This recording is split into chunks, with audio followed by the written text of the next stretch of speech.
राजारामपुरी पोलिसांना मोतीनगर येथे गावठी दारूची निर्मिती मोठ्या प्रमाणात चालू असल्याची माहिती मिळाली होती। त्यानुसार राजारामपुरी पोलीस ठाण्याचे पोलीस निरीक्षक सुशांत चव्हाण, राज्य उत्पादन शुल्क विभागाचे उपाधीक्षक युवराज शिंदे यांनी पथकासह बुधवारी सकाळी मोतीनगरातील गावठी अड्डे उद्ध्वस्त केले।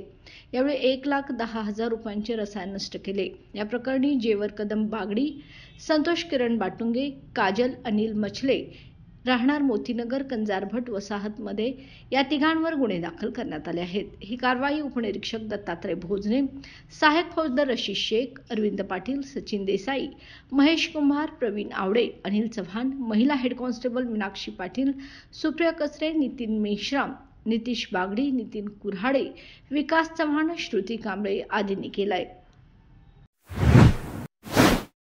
बाळ, फ्रीजमधून श्रीखंड काढ ना। आम्ही पूर्वी घरीच बनवायचो श्रीखंड, त्याची चवच वेगळी होती। आता काय सगळं रेडीमेड।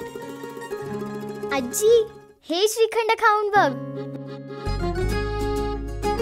आज तुझ्या आईनं घरीच बनवलं की काय? हे आहे गोकुळचं श्रीखंड। अगदी जिभेवर रेंगाळणार। जिभेवरच नाही तर मनावरही रेंगाळणार। गोकुळ श्रीखंड, मनावर रेंगाळणार।